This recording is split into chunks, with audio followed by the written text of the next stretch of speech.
We have our first guest, Yeah. Oh, first it's live attendee. already? Yes.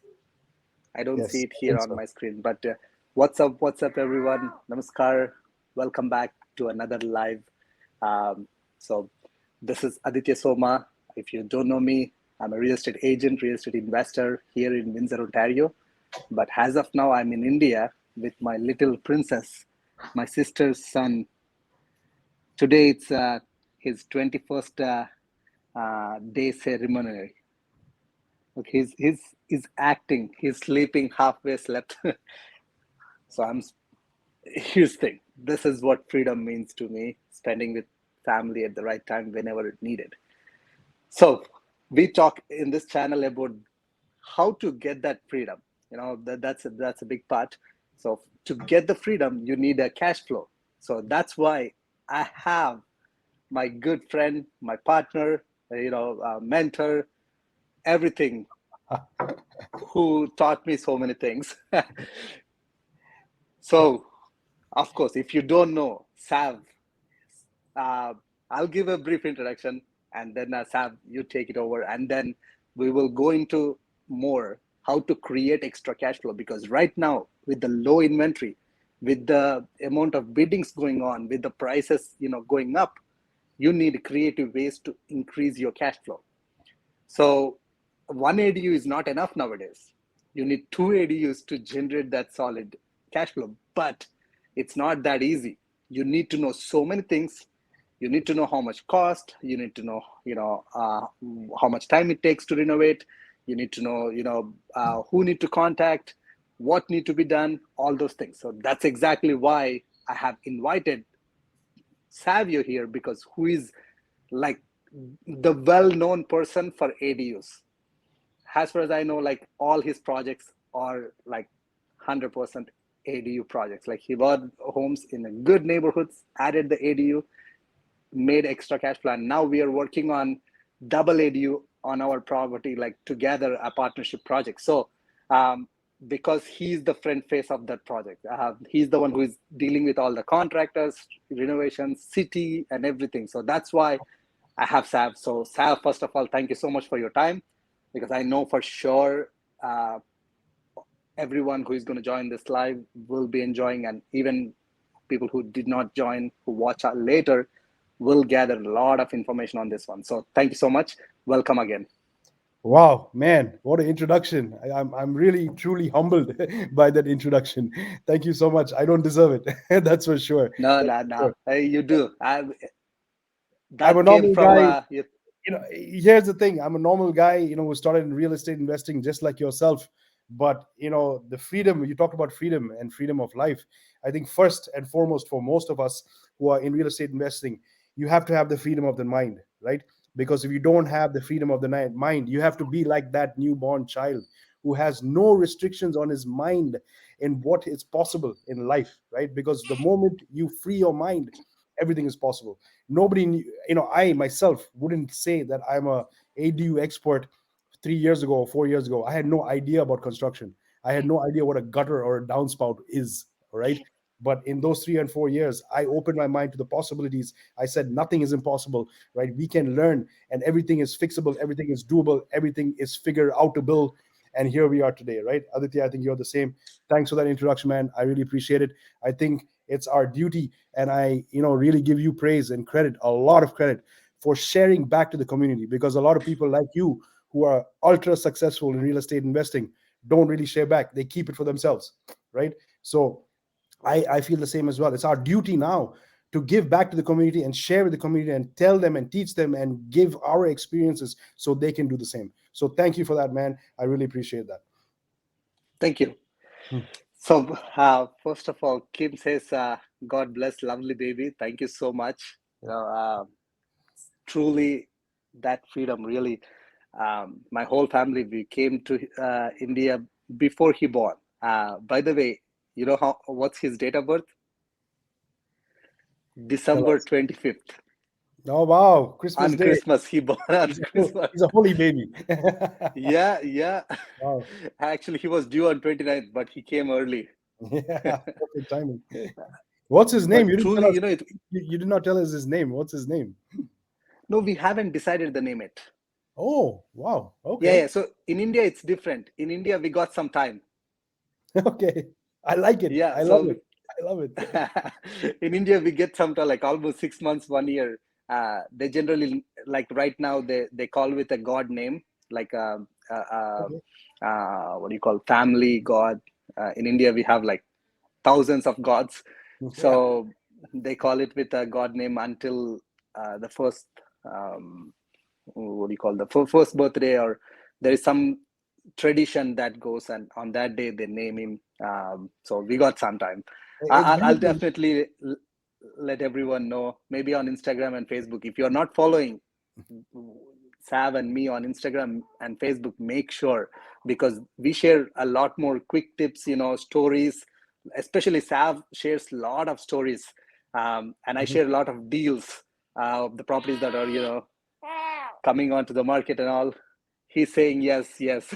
He's giving the sign. Make sure you follow. He's asking to follow you guys. So yeah, so make sure you guys follow there. Now let's get into this ADU thing, Sav.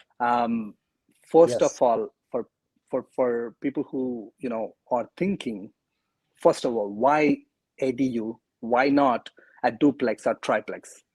Yeah. No, great question. Great question. I think you touched a little bit about it, in your introduction over there. But I want to take it even one step further, because a lot of people, I don't know your audience today, Aditya, or tonight, depending on how seasoned investors they are, maybe they don't even, they're just newbies or they want to get into investing, real estate investing. What is ADU in the first place, right? So let's talk about the basics. ADU stands for additional dwelling unit. Okay, so it means that it's a rentable, tenantable residential unit. Okay, in our case, why do you say additional dwelling unit? It's because you're actually taking a single family home, an existing single family home, it's only for one family, and you're adding an additional dwelling unit to that. Okay, so it's a little bit pedantic in the terminology. Okay, in reality what's happening is you're taking a one family unit, one dwelling unit, and you're making it into two, at least two. Okay, so that's what an additional dwelling unit is. Now, to get into answering your question, why ADUs, and why not a legal duplex? Well, it's simple. I'll tell you my story. Right, when I came to Windsor out of Toronto, where I had a bit of money when I came in. Right, so the first thing I did, what did I do? I bought a legal duplex. That's everybody who comes to Windsor wants a multi-family cash flowing property, right? I did that. I could afford that. Okay. Now here I am. I bought my primary residence. Of course, I need to live somewhere, and then I bought this duplex. I want to buy the next one, or maybe even the third one, right? But by then, the secret's out of the bag from Windsor. Everybody knows Windsor right now. So all the Torontonians are flocking to Windsor. Any kind of multi-family family that's coming out in the market is getting bidding wars, right? So no longer me as an ex-Torontonian can afford to fight with other Torontonians because the price is too high.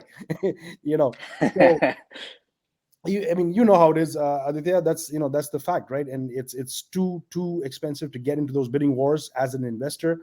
So I didn't really create the wheel. I studied. That's what I did. I went back into the books. I went back online. I researched. I asked other investors. I joined communities and investing groups on Facebook, and I started to learn. I listened to podcasts. What did other investors do? Because what was happening in Windsor at that time was nothing new for real estate investing in Canada, right? Other places in Canada were already going through this, right? GTA, mainly the GTA. So what did other investors do to fight this battle where they couldn't afford to buy a turnkey multifamily? They made a multifamily themselves. Really, they built a multifamily, right? They took a single family and they converted into a multifamily. And that's why I started doing ADUs and so on and so forth, right? Additional dwelling units. When you look at the numbers and we talk about that, of course, it makes so much more sense, right? You are Yeah. not fighting with other investors on a property and paying over market prices. You are taking what you already have and reinvesting your money in that and making that into more cash flow, positive, more positive cash flow. So it became a no-brainer for me, right? And I think that's the reason why people do ADUs versus buying turnkey projects. Yep. Long way So to answer let's your question, but I hope I did. no, that's a great way to answer. I have one more point to add to it. The reason why I joined, but before, let me check out this. Aparna says, thank to Sav videos. I have done two ADU projects going on, one in London and one in Bellevue. So congratulations to you, Arpan. I tried Windsor, but the market was crazy. So here's the thing: right now in Ontario, most of the major cities have a crazy market. But let me touch on this: why I have started, right? Like so, as you know, and most of people who've been following me knows that I have a lot of single families and duplexes in you know average neighborhoods like Walkerville, some of them in below average neighborhoods like downtown Southwest Windsor. So I was like slowly looking into, what I want in a better location, but I don't want to compromise on my cash flow because my properties in an average location, below average location, are making solid cash flow. So that's when, like, I want to get into good neighborhoods, but my cash flow is not enough. That's when you told me, like, when you were, I think by then you already had like 3 or 4 single family homes in South Windsor with the ADU, and it was making more sense for me because when I want to get into better neighborhoods like A class neighborhoods like South Windsor, Forest Glade, LaSalle. Now LaSalle, good news for people who've been waiting for LaSalle. Now Yes. also you can do ADUs in LaSalle too. So I wanted to get into good neighborhoods, but for me the cash flow was not making sense as a traditional single family home. It was just breaking even at that point. Now, probably it would not even break even with just a single family. So now I want A class neighborhood, I want A class tenants, but I want cash flow as well. That's one of the biggest reason where I started, because in good neighborhoods, there are no duplexes, there are no triplexes. So my only option was single family homes, take it on, and eventually add those ADUs to get maximum cash flow. Yeah. So So I just want to moving add on something to there. you, yeah, I just go want to ahead. add something there as well, Aditya. It's and you've experienced this as well. I mean, in Windsor, as you know now, there is a big push by the city of Windsor for landlord licenses. I was trying to get the term exactly what they're using, right? Landlord licenses, and a lot of investors who are, investing in these so-called shittier neighborhoods, the little bit of a rundown neighborhood, right? We're talking about Sandwich, we're talking about downtown, university area. They were not really doing it according to code, right? They were adding units, they're adding bedrooms even, not with according to code. And the city of Windsor has really, in the last year, and I think moving forward, that's going to be a big feature of the city of Windsor. They want to make sure that these places are safe, right?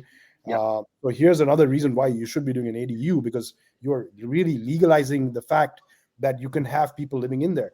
Listen, yep, ADU is one thing, right? But I can't get the terminology now, but every city has their own sort of dwelling, residential bylaw that they pass, right? That says these are the minimum requirements of a house.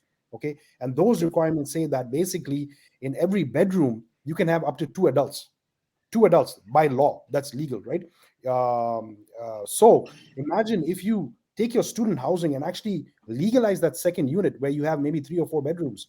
By law, you can have now another 12 students in that, right? Legally. So it's so important that you do it correctly and you do it legally, because after that, the city can't come in and say, "Oh, you're running a boarding house here, right? And it's yep, dangerous, and you need to close this down right now."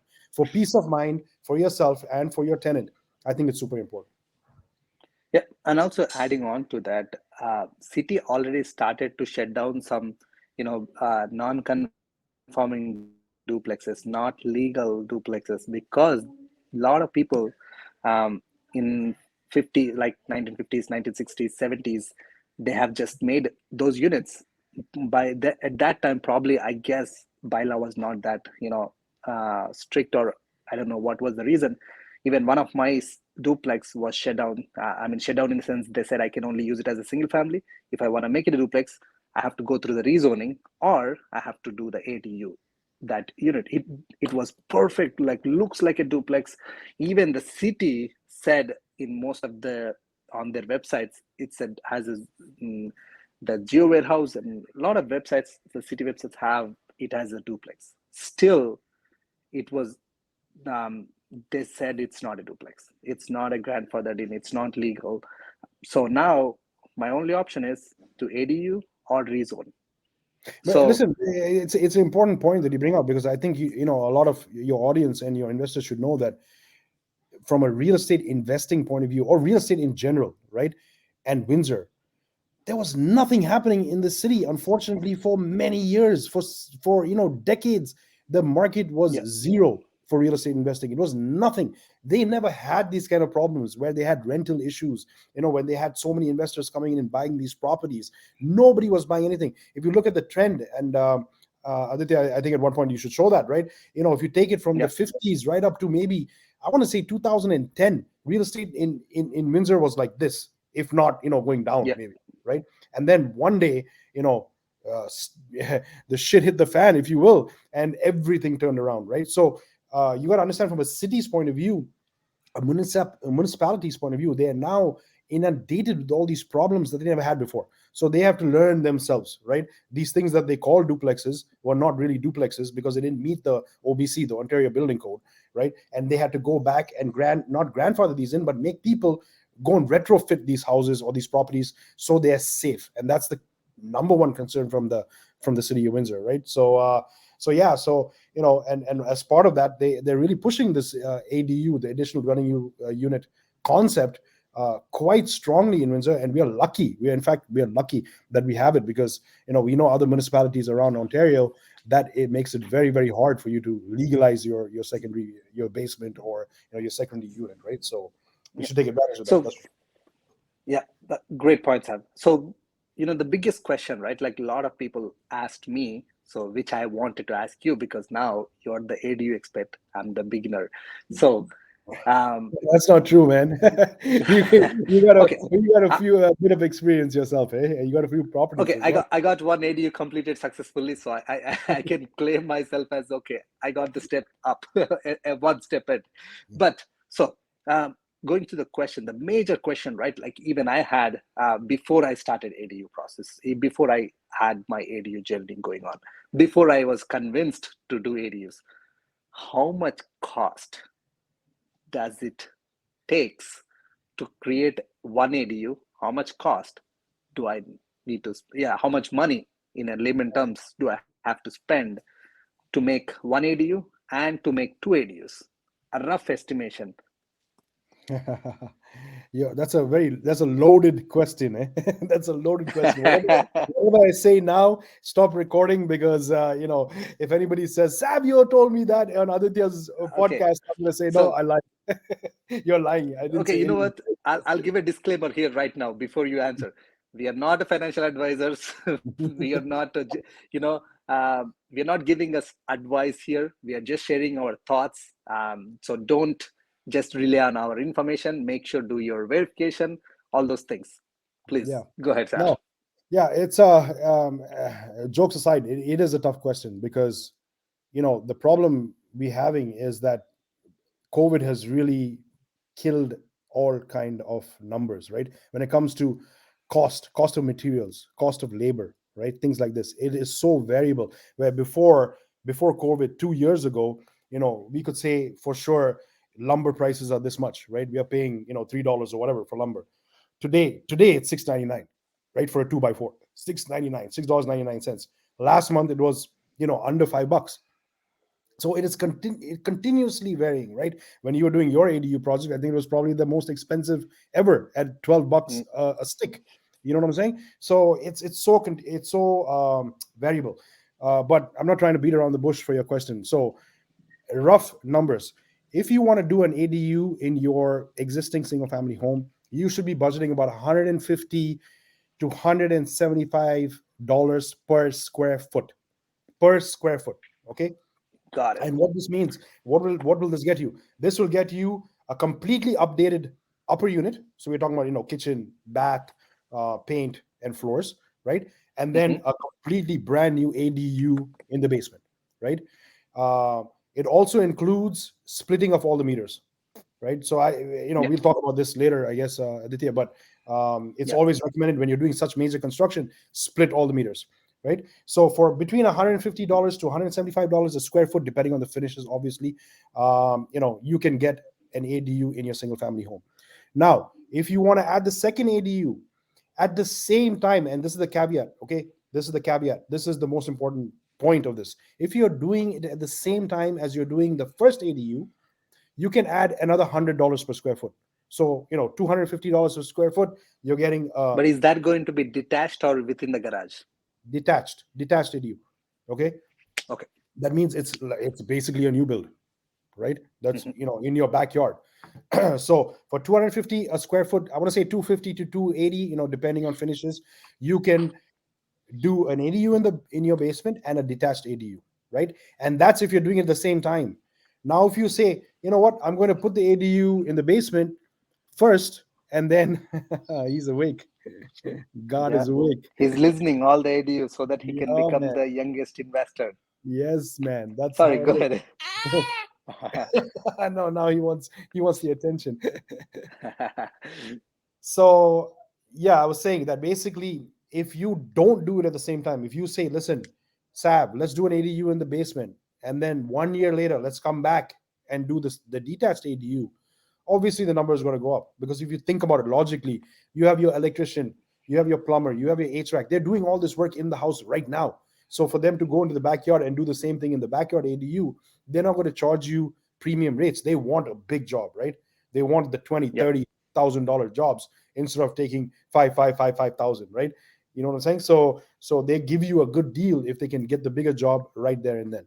So my advice is for anybody who's doing ADUs in Windsor, at least, do it at the same time. Try and do it at the same time because it'll save you a bit of money. Yeah.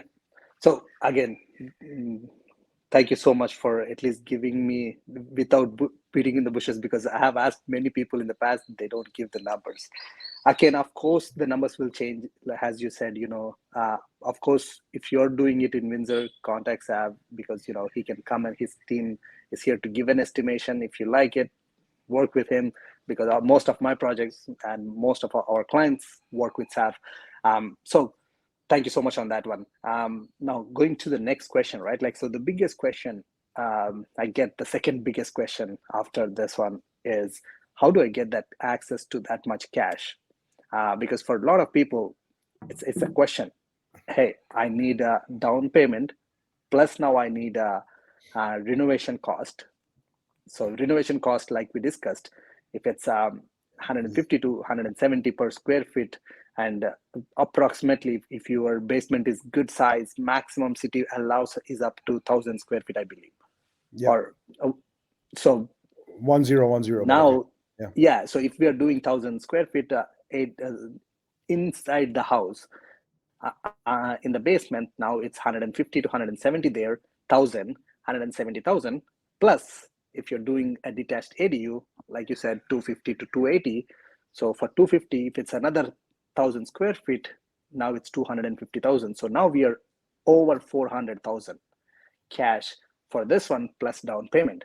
So what are the ways that someone is interested but don't have enough cash? Is there any way that they can do it, or they have to So wait until they have cash? just to make a correction over there, Aditya, when I said 250, I'm saying it includes the basement as well. So 250 Oh, is okay, okay, basement plus the detached ADU.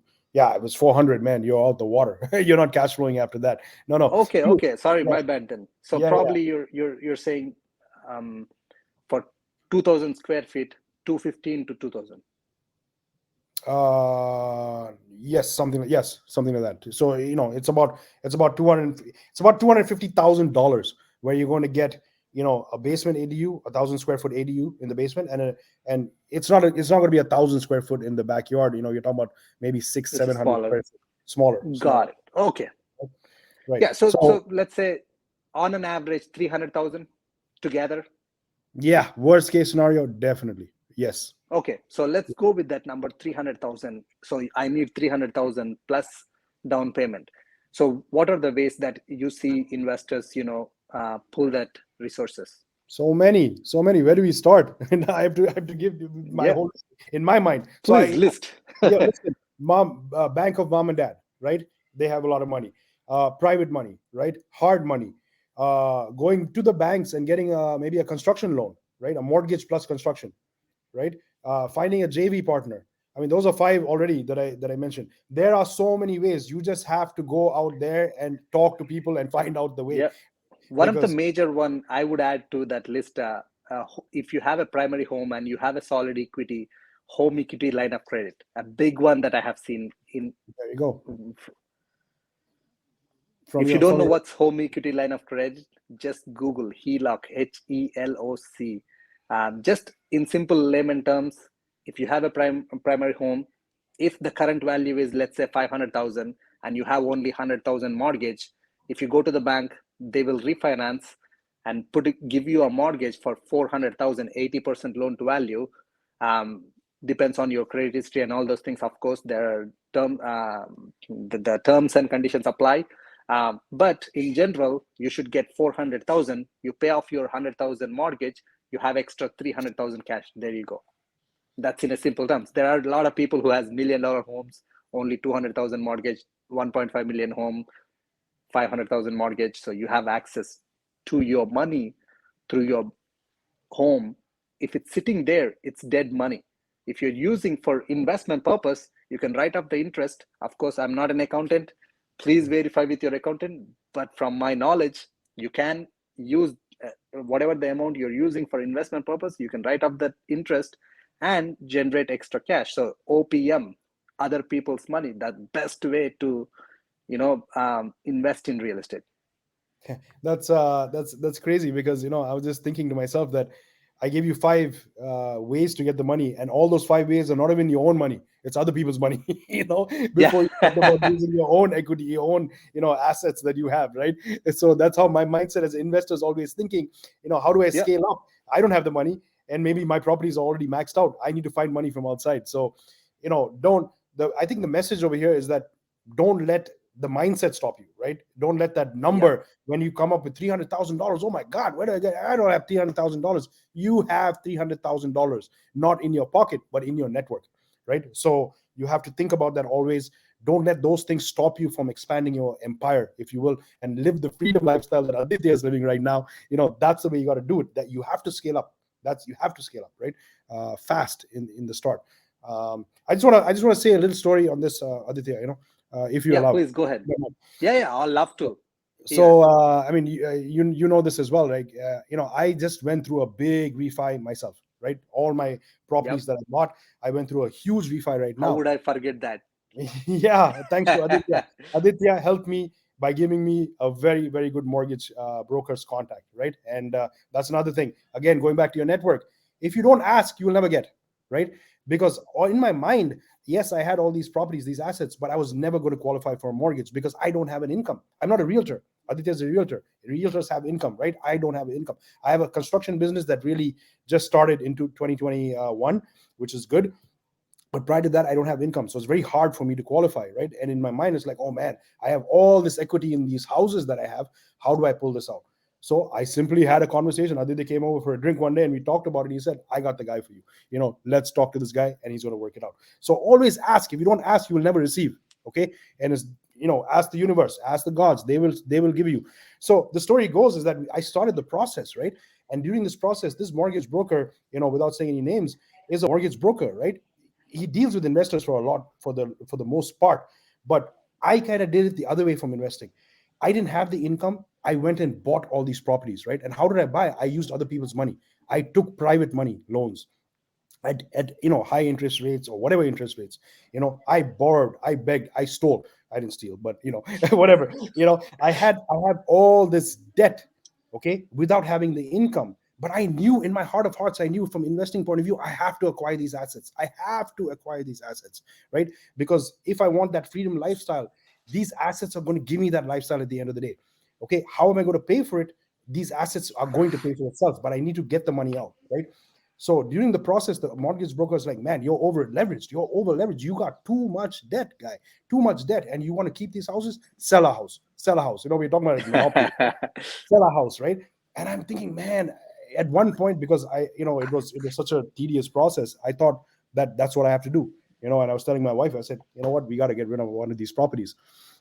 But something in my heart, something in my chest said, don't do it. Let's just wait the process. Let's figure it out. Something will happen, right? And by his by my God's grace and his great work, the mortgage brokers, excellence in what he does, he got through, right? We pushed through the line, and I got the refinance done, and all my properties still in my pocket, still in my hand, right? And today I'm thinking to myself, man, if I sold that house, I'll be one property less, right? But I did And not. please don't forget to mention they are still cash flowing, right? Are Oh, they yeah, after refi? tremendously. After refi, tremendously cash flow, right? And Yeah, when I say because tremendously, we want to. I want to make sure audience know that what freedom. How can you buy that freedom, right? How yeah, much cash flow, like that whatever the cash flow that you're making, is that good enough to survive?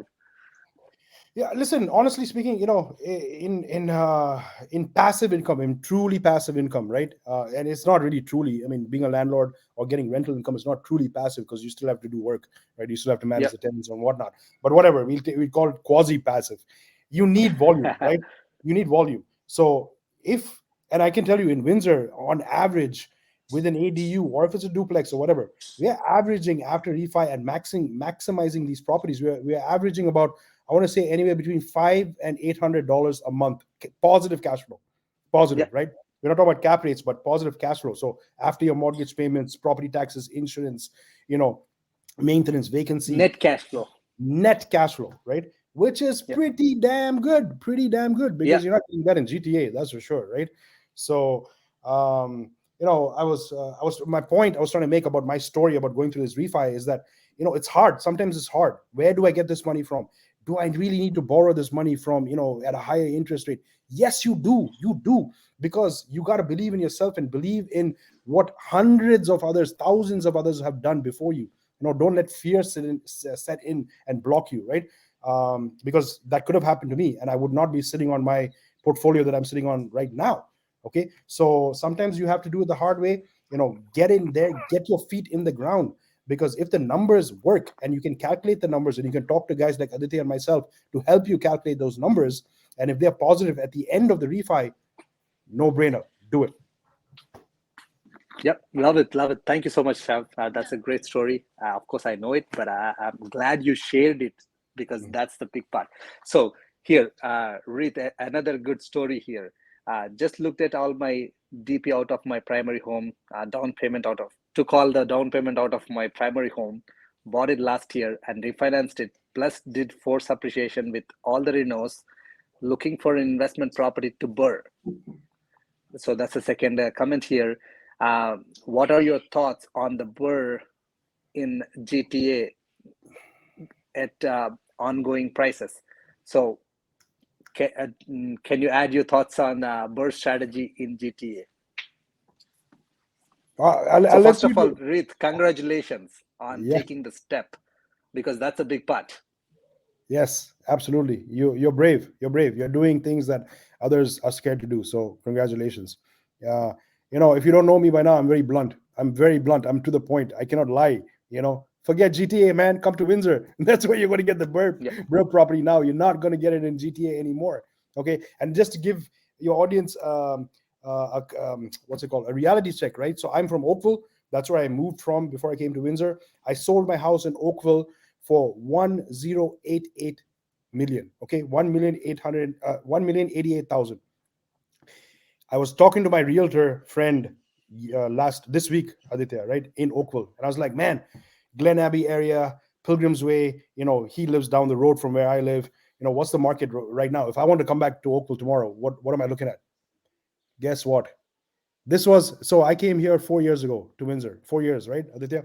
3.5, not Yep. even 4, 3.5 years ago. I sold my house for 1088. Today, if I want to buy that same house back, 2.5 mil. 2.5 Wow. mil.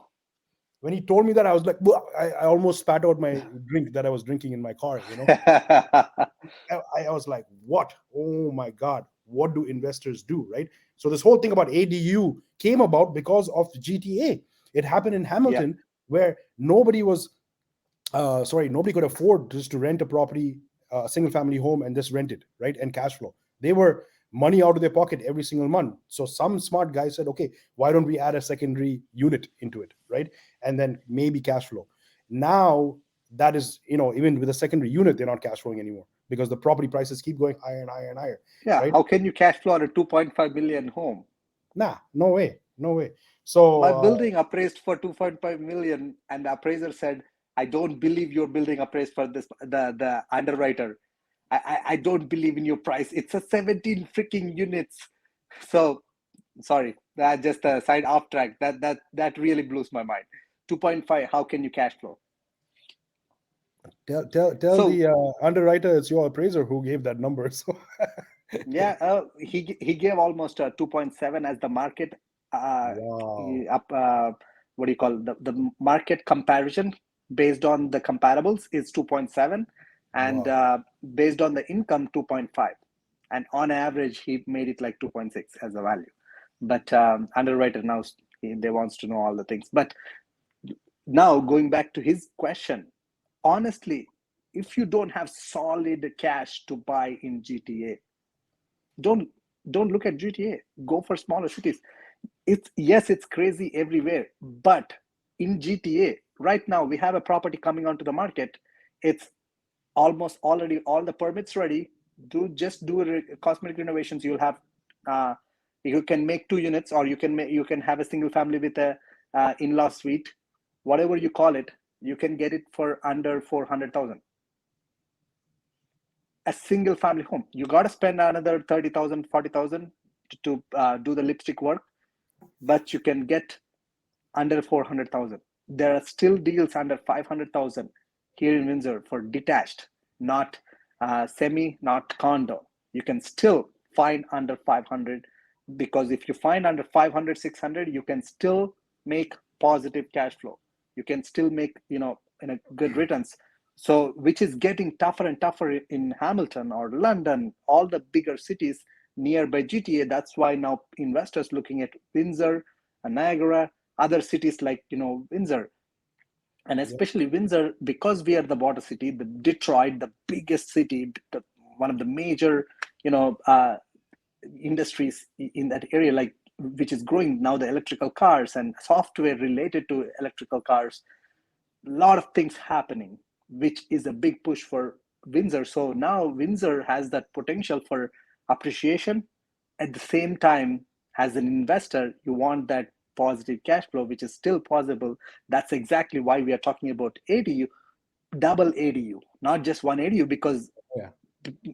previously one ADU was good enough to make a solid cash flow. Of course, because of the market shift. So if you want to just wait for the market crash and do the investing at that point, who knows when the market crash is going to happen? Number one. And number two, what if you don't have the right mindset at that time, or you have something else came up?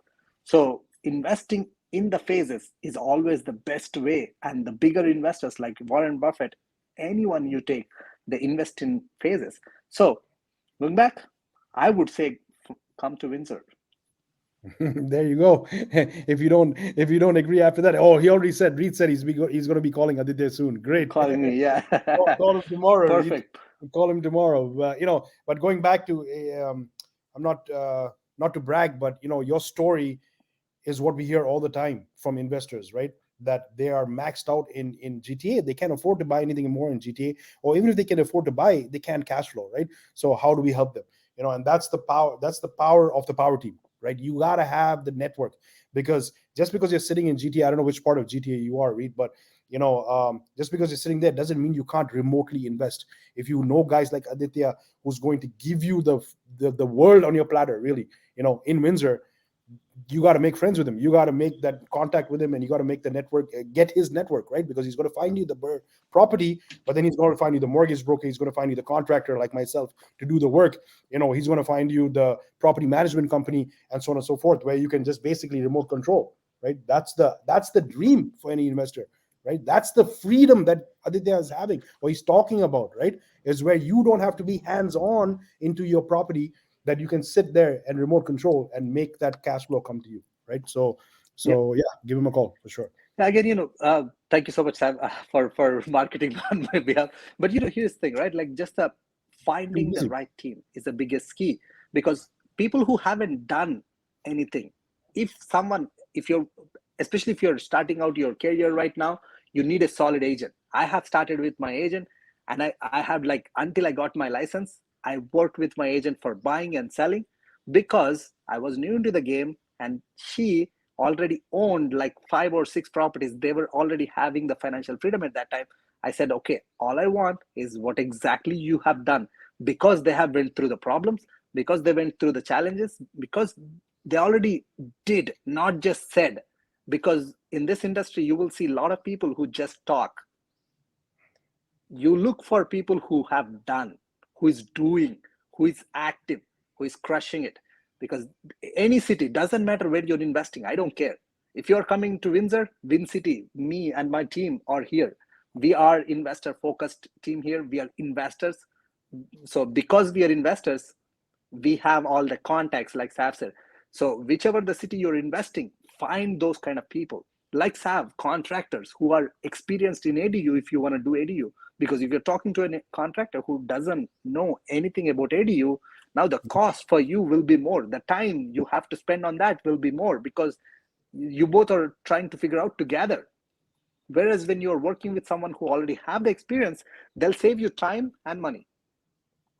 For sure. So before I go on to my next question, let's see here. Shuk said, what would a new build detached cost in Windsor? A 4 bedroom, 55 feet lot. 45 feet So lot. he's talking about a new construction for a new home. Yeah. Yeah. On average, Sook, we are talking about basically about $250 per square foot right now. Finished product. Yep. Finished product, right? So from breaking ground, I assume it's a service lot, obviously. You have utilities coming to the lot, but about 250 to 270, $280, per square foot. That's what you're looking at. Yeah. That's around an average. And if you want luxury, of course it goes up. So But I get the love this. quotation on. I love this guy's mindset, right? Because he's thinking that, okay, I can't afford to buy anymore. I don't want to compete. If I have a piece of land and I can get a cheaper land, why not, build from scratch, right? So that's super important. I love that, and think about that. So I don't know if that's your mindset, but for other investors out there, new construction, it's not hard. It's not as hard as you think. Everything is hard at the start, right? Again, remember I told Yeah. you I didn't even know what a gutter or downspout was 4 years ago. Right now, I'm dropping basements, I'm doing underpinning, I'm doing additions, I'm doing right. It's completely thing, right? Because in my mind, nothing is. You can figure out everything. Basically, that's my mindset. You can figure out everything. So think about that. When it comes to what's it called, new builds, because that's an opportunity a lot of people don't realize that they have. And again, going back to the detached ADU, really a detached ADU is a new build, right? In your existing property. Don't have to look for other properties. Look within your portfolio first. What can I do to maximize my cash flow within my portfolio before I look somewhere else? Okay, so I love it. So good idea. Yeah, love it. And also, just congratulations for both of us. Thank you so much, Silva, for giving the feedback. I really appreciate. So he says we have worked with Aditya's team, and Sav's highly recommended both of them. So thank you so much. We really appreciate that feedback.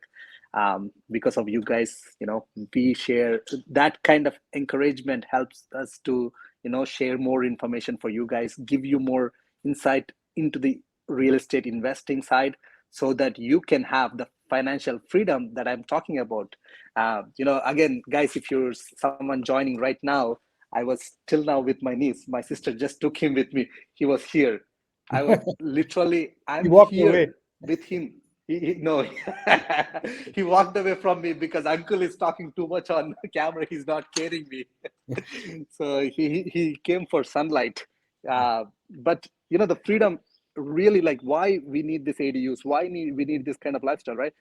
Right now I'm in India, and I'm there for my sister's birth. Like, she gave birth to a beautiful, handsome son, and I'm there from the day one. And today is the 21st ceremony. I'm here with him, and my dad took my bullet, I bought a beautiful, like my favorite bike, and I'm enjoying that ride here. Again, I'm not telling to brag. Honestly, this channel is all about sharing. How can you do that same, like not the same thing, whatever the freedom that you think is freedom for you, and that freedom comes from the cash flow, and that cash flow right now with this market craziness is with the ADUs. So that's why all this discussion is going on. So going on to the next question, before I drop my question, here let's see, Sam is saying in Canada, is 20% down needed to not to pay extra mortgage insurance? So Sam, do you want to take on that question or you want me to answer? Please go for it. Please go for it. So again, this is the general question. The mortgage insurance, I'm assuming you're talking about the CMHC. So the insurance for the mortgager is, yes, if you pay 20 or more, you don't need a mortgage insurance. So that is some saving for you. If you don't want to have a higher leverage, you can save on that. If you want to buy more properties, you can leverage. If it's your primary home, you can qualify for lower than 20% down. So great point. If you're a brand new investor or brand new person looking to buy an investment property, but you have very less money, yes, you can still, that's how I started. You can still buy a home with 5% down. If it's a single family or duplex, you qualify for 5%. Of course, you have to qualify for the mortgage amount. So for 5%, if it's a 500,000 home, you just need 25,000 instead of 20% down, which is 100,000. So you can utilize that if it's going to be your primary home. You use one unit for your personal use, and the requirement is like you have to live in that house for 1 year, and it's not a must. Of course, there are certain things that we can go on and on to talk about. That's for another day. So let's continue with this ADU questions. So Sab, another common problem that I get, like, what's the timeline? What's the timeline from the day I purchase a single family home to convert into one in the basement ADU and the detached ADU? How long does it take? Oh yeah, it's it's another very tough question you're asking me, because again, we're not in a normal situation, right? Or at least we're not in the situation that we think that is normal. Now probably Mm-hmm. it's the new normal, with COVID. I can tell you today, for example, I lost 8 guys. 8 of my guys are with COVID right now, so they're not showing up to work for the last couple of weeks, right? What can you say about that? At this point, I have ongoing right now 13 projects. 13, right? All of the projects are really at a standstill because of this issue. So it's a very volatile situation with COVID and the lockdowns and the rules, what's happening with the municipal governments, so on and so forth. So I'm not going to get into political discussion over here, but I would love to say it takes 4 months. Not anymore. That's what we were trying to do or achieving before pre-COVID days, right? Now we're talking about anywhere between 6 and 8 months. Okay, that's to get the permit in the first place, because the city themselves takes forever, right? My last permit took me 13 weeks to get the permit. So can you imagine? We can't even really start the work in earnest until we get the permit in hand. We can do a lot of prep work, of course, but you can't really start the major stuff, right, until you get the permit, and you don't want to. So it's taking a bit longer, unfortunately. But it's a tough question, but it's a good question, because whenever a contractor tells you, and this is my learning, being a contractor myself, helping others do ADUs, always add some buffer to that timing, right? If the guy tells you it's going to take 4 to 6 months, make it 6 to 8 months in your cost calculation. Think to yourself, okay, I got to carry this property for another couple of months, because anything can happen, right? Anything can happen. So just mind out for that. So a very important point you touch on, Sam. Carrying cost. Make sure you account for.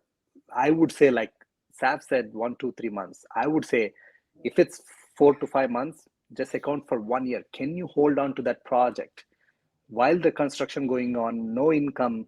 Make sure calculate that into how much cost you're going to carry for that 1 year, so that you don't have to sell in a rush, because The reason why people don't make money in real estate, especially most of the time that I heard, is because they sell in under stress.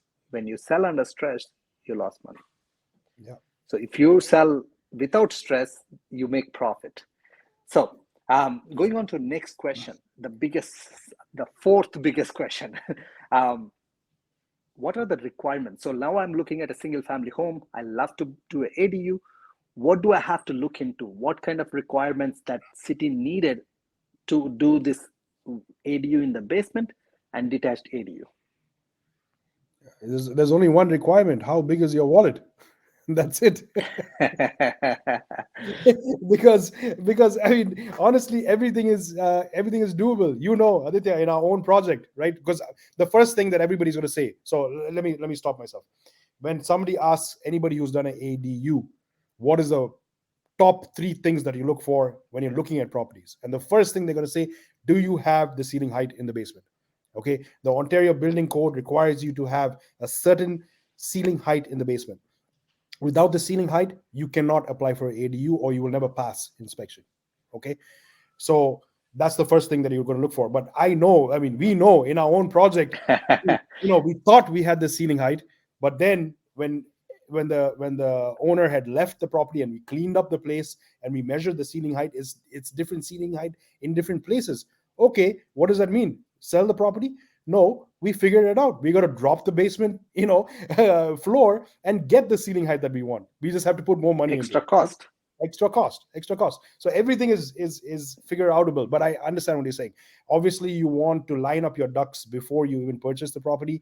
You want to go for the most easiest convertibility. Correct? That's what you want, right? Yep. So Yes. yes, ceiling height is a very, very big factor in ADUs. You have to maintain a certain ceiling height according to the Ontario Building Code. If you pass that, requirement, everything else is again doable. Okay, another What's very, the very, safest ceiling height? I would say 7 feet. If you have 7 feet 7 feet. in the basement, right, then you're pretty much, you're 95% there. Okay, Yeah. but yeah, okay, And here's I'll a, add on to that from the mistake that we didn't yeah, do. Well, yeah, don't just measure at one spot. We yeah, measured it a couple of spots and we thought it's 7. I was so happy. And the hack, it was not 7 in other areas. So yeah, make sure you measure throughout thoroughly. yeah. Try to get at least 3 spots down the beam. Down the beam is the most preferable place where you measure the ceiling height. Try and get 3 spots down the beam, because in most basements in the older houses, what happens is that they build the floor at a slope so water can drain into the main drain, which is somewhere in the center of the basement. So if you go to the ends or the edges, you'll find that the ceiling height is shorter versus down in the middle where it's taller, right? In our case, we couldn't even get to the ends because there was so much stuff from the hoarder that we couldn't even move in that basement. But that's a different story. But again, even if it's not, if the numbers look good, don't give away that deal. Because I know a lot of people, I got a deal myself, right, that nobody wanted to buy because they thought ADU not possible, no ceiling height. I said, why not? I'm going to drop the ceiling, I'm going to drop the basement floor and get that ceiling height, and I got a deal that nobody else wanted, right? So So how much is the approximate cost to drop the ceiling? okay, Approximate. so I know it's hard to give. yeah. So in today we are talking about basically, again, it depends. So if I was doing it for you, I would charge you something between 40 and 50 grand per 1,000 square foot, right? So if 1,000. you're talking Okay. about a So 1,000 square foot, yeah, that's there you go, right? Like if you can get that discount on the project, or if you're getting that good deal, the deal is like still making sense with that extra cost. Hey, it's cost. I love that. So go on to the next requirements. What are the other major, yeah. So especially for detached, right? Like what's the lot size and how much can I build detached? right. So the lot size is not an issue. Of course, zoning is the big issue, right? So you got to make sure that basically the zoning allows to put ADUs. If I talk about Windsor, we have a very high floodplain. So certain neighborhoods in Windsor, you can't put an ADU just because the water level is so high that, if you go down in the basement, you're always going to have water in the basement, and obviously the city doesn't want that. It's not safe for anybody to live down there, right? Yeah. So zoning is super And by the important. way, on the city website, sorry, Sav, I'll stop you there Yeah, because that's another very good point. There is on the city website, go on to ADUs, you will see a map, which is the flood zone area. They have a map. If it's on the flood zone, and if it's in the border, if it's the other side or this side, send an email to the city. Get 100% confirmation from the city if you can, if you qualify for ADUs in that area. So go on, please. Yeah, I mean, it's excellent because these points you can already clarify before you put in an offer. So if you have something in mind, you have a property in mind, Aditya shows you, hey, this is a perfect idea, perfect property for ADU. You can ask the city all these questions before you even put in an offer, and you should know this because you don't want to put in an offer, get the offer accepted, waste time on each other's party, and then find out, oh, by the way, you're on a flood zone, you can't even do an ADU, or you don't meet the parking requirements, or whatever, right? So that's another one you got to talk about is the parking requirements. In the city of Windsor, we are super lucky again, like unlike other municipalities. Okay, they allow us to do what they call tandem parking on your driveway. So an ADU requirement by the city is that you have to have at least one spot per dwelling unit. So if you just have one up and one down, it means you need to have two spots, right? So one for the main floor, one for the basement. If you add a And what's detached, standard yeah, I'm coming to that. for So if you, layman terms? layman terms, I'm coming to that. If you have a detached third ADU, means you need three spots on the driveway, not on the street, on the driveway. So what is tandem?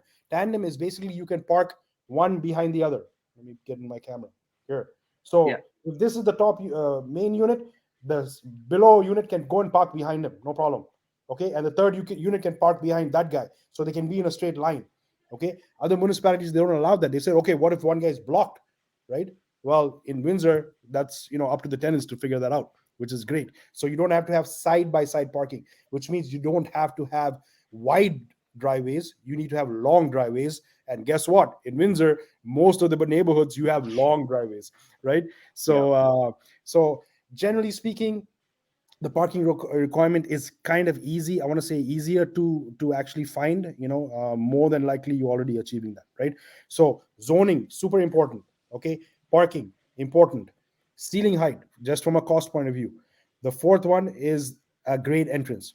Okay, how is the person going to get into the unit? They can't go through the main unit to go down to their unit, right? They need a separate entrance.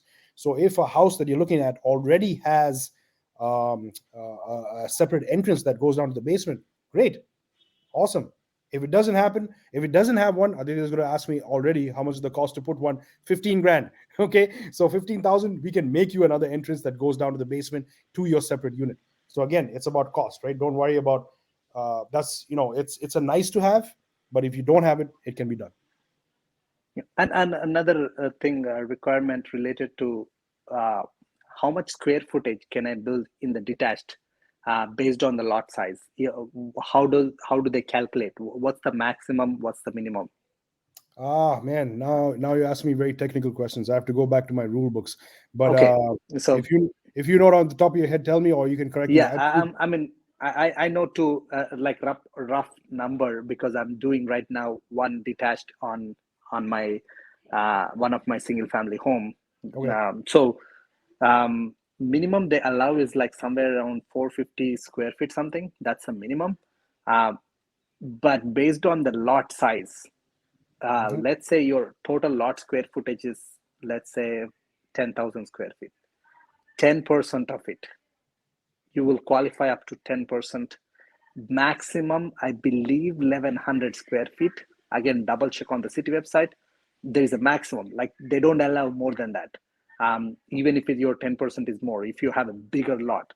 But even if you have a smaller lot, if you have enough space with the setbacks, like there is a setback of 4 feet from each neighbor, and you have enough room with the parking and all the other requirements that Sad had talked, minimum they allow is like 450 or 500, somewhere in there, where you can build a one bedroom unit, one bedroom detached. That's the minimum. Even if your lot size is smaller, still you can build the minimum if you have enough setbacks. If you have bigger the lot, the maximum you can go up to the maximum 1100 square feet, approximately, give or take, somewhere around there. Yeah, and also just for the audience to know, one critical thing is your detached ADU cannot be higher than your existing structure. Okay, so if you think that, Yeah, oh, it's a small 500 square foot, maybe I can put 2 stories. Potentially you could, but you can't go higher than the existing structure, right? Because you yeah, got to think about from the city point of view, right? They don't want to just cram a lot of units into one lot, have so many people living in the same place, getting in, getting out in a neighborhood that's single family homes, right? They don't want that. yeah, Visually it doesn't look good as well. So I yeah. agree. Great point. And that's one of the reason why I had to go to raised ranch style, because my ADU that I'm building, a detached one, it's a shorter one. It's a short single family home. So now I I have to do one in the below grade, like the one in the sense like the some square footage in the below grade, some square footage on the above grade to match up or keep it lower. So great point. So guys, it's already like 1 hour. I will wrap up with one more question. If you have any more questions, please make sure leave it in the comments below. We'll answer one or two more questions and we'll call it a day, because I don't want to take Saf's time. I'm in the AM, you guys in the PM, so it's time for you to sleep. So I really appreciate Sav once again. So let's look at one or two more questions and then we'll wrap it. So here Suk is asking another question. Any pre-construction condo projects coming to Windsor? GTA is too much. I have Lynn in my back office. Lynn, please leave our email address. Suk, make sure send us an email.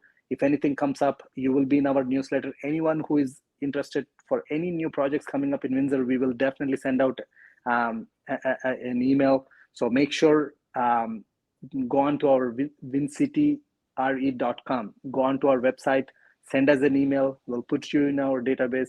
We'll definitely make sure we'll reach out to you when we have something come up. As of now, we don't have a pre-construction condo as far as on top of my mind, but like I said, make sure send us an email. You'll be in our database for any off-market deals. We'll get some great deals, on a regular basis. We'll send out emails. We have a newsletter going on. Along with these great videos, we'll send you reminders. We'll send you emails about like different topics, how to get your financial freedom, how to analyze the deal, different topics. You'll get those emails. So it will be very, very helpful information. If you want to be on that, make sure send us an email or go on to our website www.wincityre.com. So here, Alex, can you comment on why investing in Windsor rather than Calgary, Edmonton, Montreal?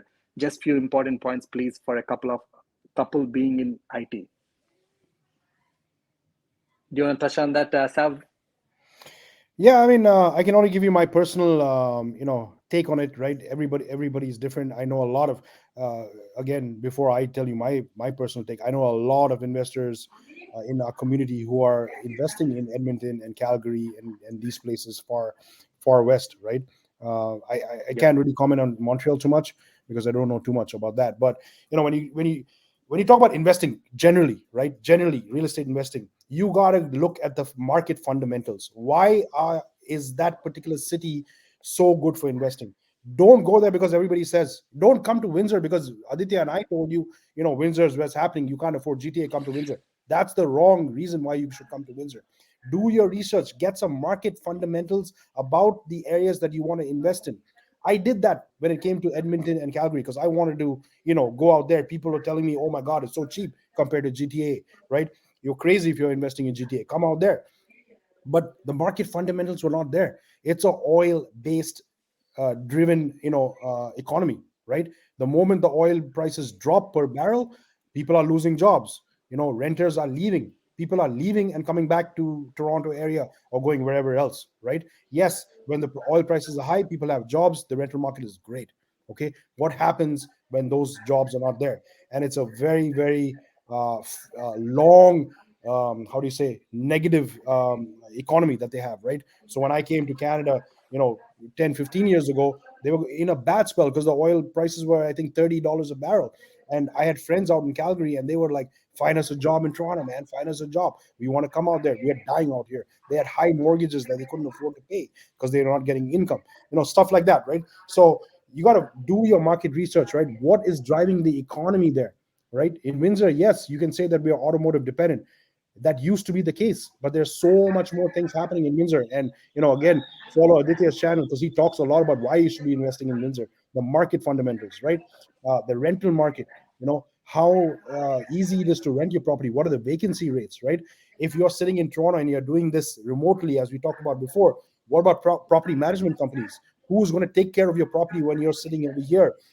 Does that market um, entertain that kind of stuff? Can you get that kind of resources in the market? Or you're in, I shouldn't say anything bad, but none of it.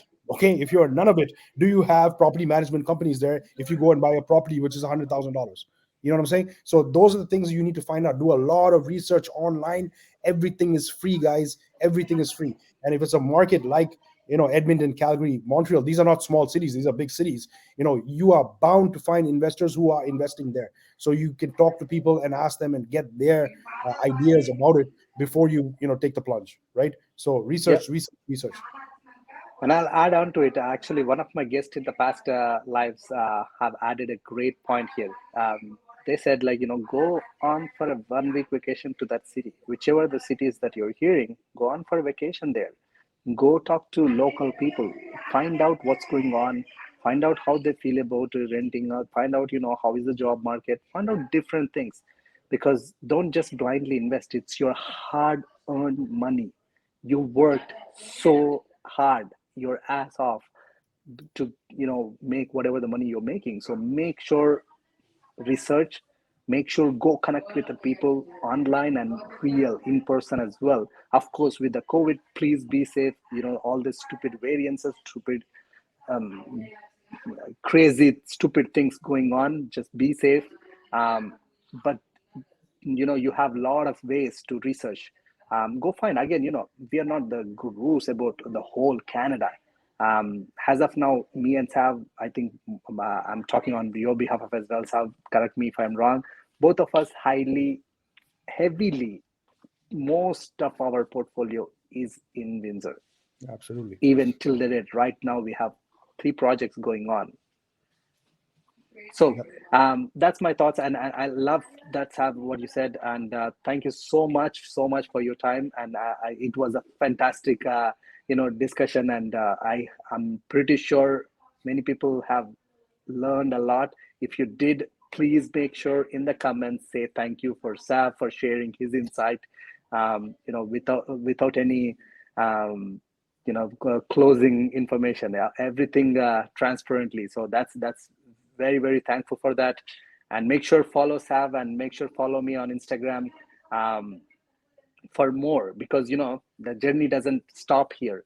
Instagram, you will get live updates on a regular basis. You can reach out to us on the chat. We will respond. We will respond on if you have any questions, anything going on. um, so with that, I'll say good night for everyone. And someone asked me when I'm back to Canada. I'm back. I'm going to Dubai for another 5 days vacation on 28th, and I'll be back on February 4th, I believe, 4th or 5th, in Canada. So I'll be taking 2 days off when I'm in Canada because it's going to be jet lag and all. I'll be start working probably from 8th. But in this time, don't forget, I have a solid team. Win City team here. They are like, I have amazing agents, amazing assistant, amazing operations manager. Um, Guys, send us an email. We'll be more than happy to help you guys right now from now. So with that, thank you so much, Seth. Have a Thank good you. night. Have a good night.